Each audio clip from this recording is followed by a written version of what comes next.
Universidad Anáhuac Mayab, presente en Filey 2025. Buenas tardes, estamos nuevamente acá en el stand de la Filey 2025 de la Universidad Anáhuac Mayab, de la Escuela de Comunicación. Estamos hoy con Antonio Bollo, que es uno de las cabezas importantes de Esdrújula. ¿Cómo describirías tu puesto? Creo que es una discusión constante que tenemos yo y David Loría, que fundamos Esdrújula. Realmente ahora creo estamos un poco mezclando un poco más, o más bien estoy como integrándome más a otros roles, como de un poco del plan de medios y de un poco más contacto con editoriales y un poco la parte de venta y administración, pero realmente entro como fundador por la parte de diseño, ¿no? Director de arte y creativo, y David es, digo, tú sabes Memo, pero él es doctor en literatura y toda la parte que tiene que ver con el contenido de los libros, 100% es David, no soy yo. Yo me encargo de cómo se ven y todos los visuales, pero, si dijera un rol, supongo que soy fundador y diseñador. Yo te iba a decir director creativo. Sí, supongo que sí, pero no nos encanta la idea de decir director, la Okay. verdad. No es algo tan formal, somos dos personas, somos pareja. Entonces, como que el hecho de que tenga un título siento que no tiene sentido, al menos ahorita.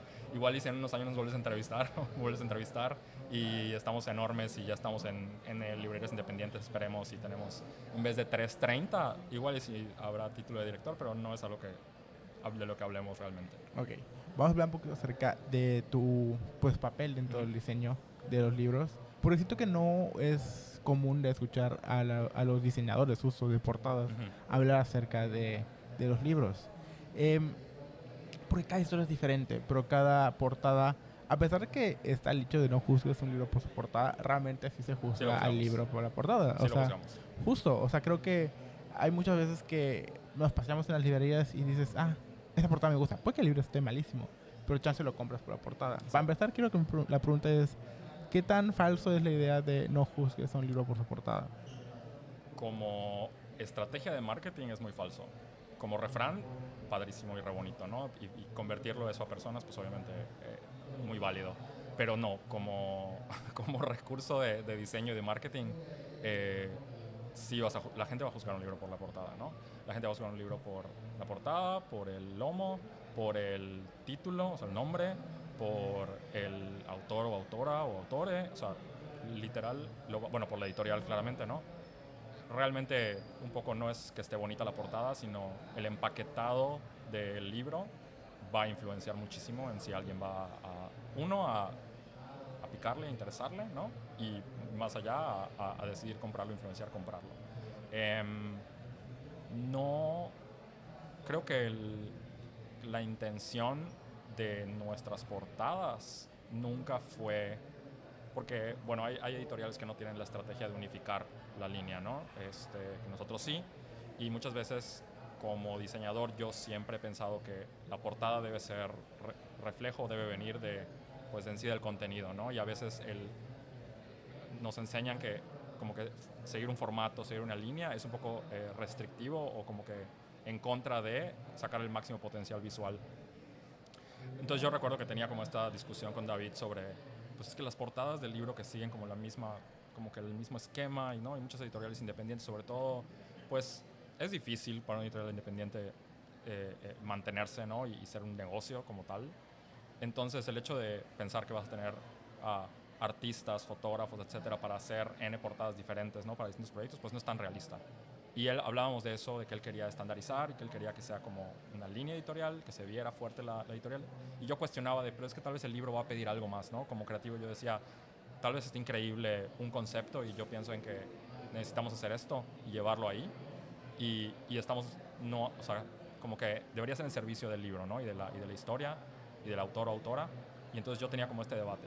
Pero, si verán en las portadas, sí tenemos una línea, pero hay un empuje por utilizar imágenes, fotografías que sean impactantes y que no cuenten de manera obvia o no digan nada obvio de la historia, ¿no? Que sea como un por qué habrán decidido hacer eso y sea como un nivel más para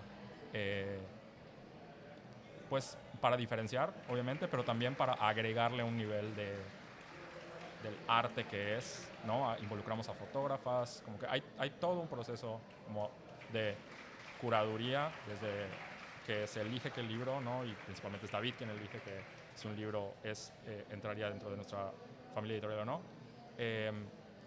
Pero hay como que llegamos a ese balance, ¿no? Entre sí podemos generar ese impacto siguiendo un formato y pues se pueden romper un poquito las reglas para cada uno. Como verán, algunos tienen pisos de pasta, otros no. El nuevo de Erika no rompimos un poquito esa regla de la idea de hacer los pisos de pasta, que es el guiño a que queremos contar historias específicamente yucatecas o de la península. Entonces como que hay como todo un concepto detrás que no es evidente, pero que pues ha sido muy fructífero como diseñador encontrar ese... Al final, al principio David cuando empezó con esta idea, yo lo vi como un cliente, ¿no? O sea, él quería lograr algo y yo tenía que ayudarlo a lograrlo. Entonces como que ese estira y afloje de entender lo que quería y como un poco yo también es ayudarle a decir, bueno, podríamos lograr esto, podríamos hacer esto, ha sido como como que ha sido un proyecto que no había tenido la oportunidad como diseñador de yo involucrarme como al 100%, como pues ser dueño, ¿no? del editorial, aunque es bastante un poco, ¿cómo se dice? Se ve desde fuera como, bueno, pues tomas una foto y seleccionas la tipografía y pones el logo y ya está, ¿no? Pero para llegar a esa selección, o sea, hay como todo un proceso artístico realmente conceptual y visual que es como largo y que es difícil encontrar un cliente que nada más llegue y te pague por hacer eso, ¿no? O sea, fue una gran oportunidad realmente que David llegara a mi vida y que quisiera hacer una editorial conmigo. Y siento que, o sea, tú mencionas algo que se me hace muy interesante, es que por lo que he visto, las historias independientes tienden a ser un poquito más audaces con sus portadas. Porque, o sea, la neta sí me gustan las portadas de, por ejemplo, de romance de Estados Unidos, que todas se parecen, de que puedes agarrar un libro de romance y otra portada que se pueda parecer igualita. O igual, por ejemplo, ahorita muchos los libros de romance y fantasía, Sí. todos tienen el mismo esquema de el texto en medio y flores. O sea, fondo negro o algún tipo de color y como que un motivo. Ajá, y como que alrededor como que unas hileras de flores, cosas así. Todos los libros se parecen. Entonces digo, como que falta esta creatividad que creo que las editoriales independientes traen a relucir. Es algo bien padre de poder ver. Sobre todo que inspira a estudiantes de como diseño, de diseño multimedia, gráfico, a poder buscar no solo chance editoriales grandes, sino que trabajar con editoriales pequeñas para explotar esta creatividad, porque al final del día las editoriales grandes tienden a tener un esquema del cual no se pueden salir porque tienen que vender pues una imagen específica. Sí. Entonces creo que es lo padre de las editoriales independientes. Vamos a hablar un poquito acerca del libro de Erika, que Claro. es lo más nuevo. La Erika nos contó en una entrevista que la grabamos creo que antier, si no me equivoco, que las luces tienen mucho que ver en una parte del libro. Sí. ¿Tú lees primero todo el libro para sacar la información de lo que va a ser la portada? Y además está la maquetación de este libro en específico, porque la maquetación es diferente. Así es. O sea, porque tiene como que un calendario en cada capítulo, Es algo un guiño, así. un calendario, sí. Y además tiene mensajes de texto, como que... ¿Cómo fue el proceso creativo con Erika específicamente? Sí. Cuando David trabaja con Erika en general para como temas de edición, ¿no? En general. Y entonces ya había una relación previa que él tenía con ella. Y pues obvio nos conocíamos, pero yo no había trabajado de manera profesional. Entonces, cuando en agosto ella había metido este cuento a concursar unos meses antes, David ya había ayudado a trabajar el texto y no quedó como finalista, no gana, y David dice, creo que nos gustaría que lo publiquemos, y me lo da a leer. Y yo le dije a David, aquí hay mucho potencial gráfico, o sea, no me lo imagino solo como un texto, digo, es texto, pero no me imagino solo como párrafos de texto, ¿no? Sin ningún tipo de gesto. Hay como muchos medios, hay como que transcripciones de grabaciones de audio de conversaciones, porque viene de un caso de la vida real y obviamente hay pues hay un archivo real una investigación que Erika hizo y entrevistas que Erika hizo. Entonces, mensajes de Facebook, un poco los comentarios que dejan, esto que dices que de repente como estos textos esparcidos entre capítulos, son comentarios como críticas que le hacía la gente a Adele en redes sociales sobre que era una mala madre, ¿no? Entonces están como distorsionados y son como estas como palabras hirientes, un poco amorfas, ¿no? Que están ahí regadas, un poco sin sentido. Lo que mencionas del calendario vino porque eran 20 y tantos capítulos, al final terminaron siendo 30, y la idea era que eran como, yo decía, creo que son como carpetas, o sea, como que ella abre, ¿no? O sea, ella nos contaba de todo, y también Erika lo cuenta, ¿no?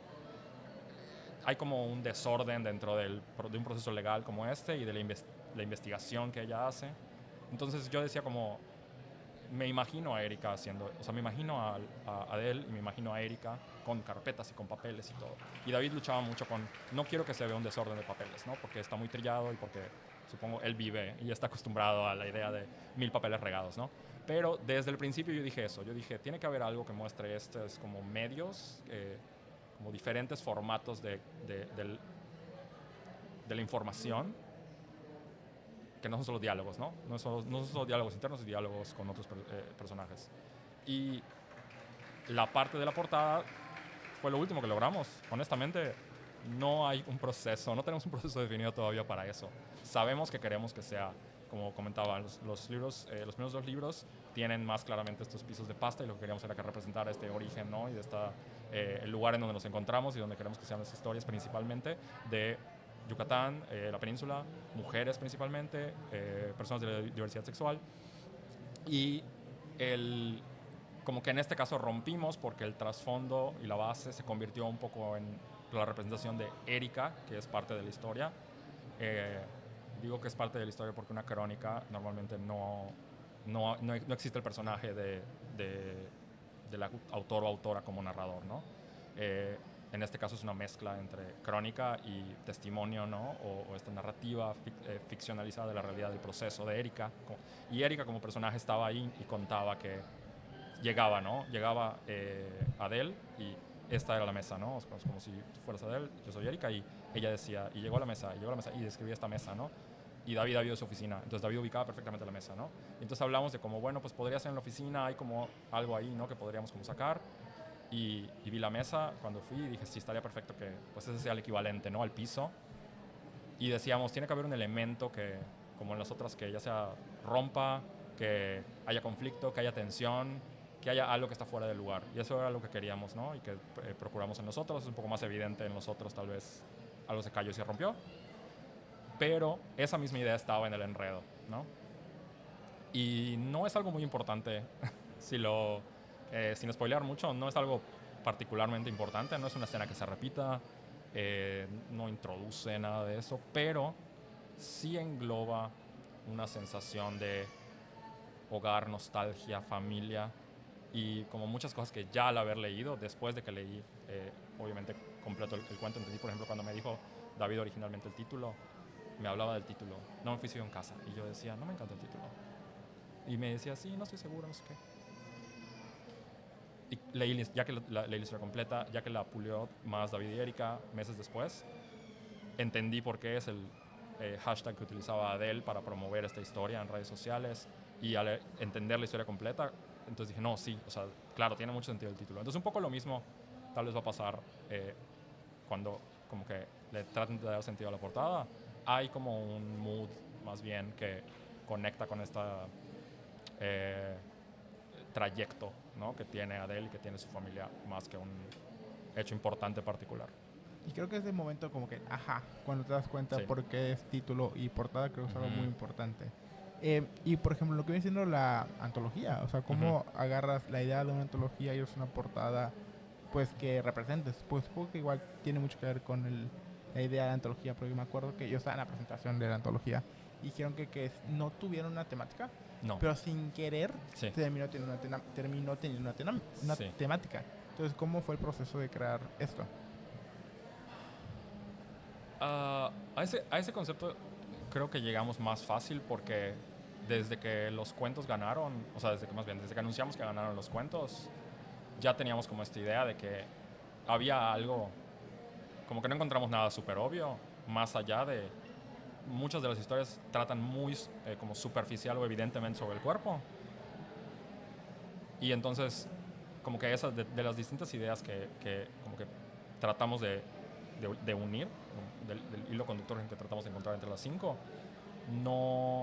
nada nos hizo más sentido que que el cuerpo. ¿Y por qué lo digo así? Porque es el tema de estudio de David. Es uno de los temas principales de estudio de David, ¿no? Enfermedad y cuerpo, la agrotoxicidad. Hay como que temas particulares que él ha estudiado, ¿no? Y como que él sentía un poco, como que en el momento dudó de si debía hacer o no, porque pues pareciera como que él lo estaba empujando, pero en realidad no, o sea, no había un tema, nosotros no dimos como ninguna pauta. Las historias, por ejemplo, de los finalistas, o sea, no de los que ganaron, sino de la selección de finalistas, no todas trataban de algo que era estrictamente del cuerpo, ¿no? Entonces, cuando llegamos a la conclusión de que eso era lo que unía a todos, lo único que queríamos era darle un título y una identidad que no se sintiera como, es algo de Sempere y de Esdrújula. Queríamos que tuviera su propia identidad y que ayudara a contar las historias y que las y los autores tuvieran un libro al que pudieran llamar por un nombre. Eso siento que sí era importante tanto para mí como para David, que le pudieran decir por un nombre, ¿no? Y que no sea, volumen 1, volumen 2, o 2024, 2025. Y de ahí la idea de el cuerpo como un elemento vivo traducido a una planta fue más inspirado en una de las historias en particular que sí trata sobre el cuerpo convirtiéndose en un árbol. Entonces teníamos como esta idea de la metamorfosis en un par de historias, había como varios conceptos que había, ¿no? Pero cuando fue del cuerpo en particular pensamos, bueno, ese cuerpo puede ser representado por un ser vivo y pues el cuerpo se puede desbordar, ¿no? Entonces fue así, realmente es muy orgánico, no hay un proceso como... no sé si los diseñadores hoy en día lo popular es que enseñan de que sí, tienes que hacer tu proceso todo, muchas veces en proceso creativo, sobre todo cuando trabajas con personas que conoces y cuando estás haciendo proyectos además que tú estás empujando, no hay como un proceso particular, o sea, no seguimos el mismo proceso con ninguno de los libros, probablemente no lo vamos a seguir en ninguno de los libros y como que el orgullo más bien de hacer Esdrújula es que digo, tanto como tú lo mencionas, quienes han visto las portadas y como entendido, es como ok, sí vale la pena que lo estemos haciendo así. Y también que los autores y las autoras se sientan orgullosos de su obra. Como que nos ha pasado muchas veces, David tiene más experiencia que yo, pero muchas veces las editoriales no se preocupan por esta sensación o como el pensar que va a ser algo del autor y de la autora, está representando al autor y la autora, y como que el hecho de que sea algo de lo que estén orgullosos y de lo que como que nos hablen de la positividad de la experiencia de haber trabajado con nosotros, creo que es lo más bonito que ha pasado en este último año y cachito de haber lanzado la marca. Creo que lo padre es que hace que cada proyecto sea individual. Sí. Y ya como para ir cerrando, ¿qué consejo le darías a los estudiantes de la universidad de diseño, ya sea gráfico, multimedia, que quieren trabajar en el aspecto editorial?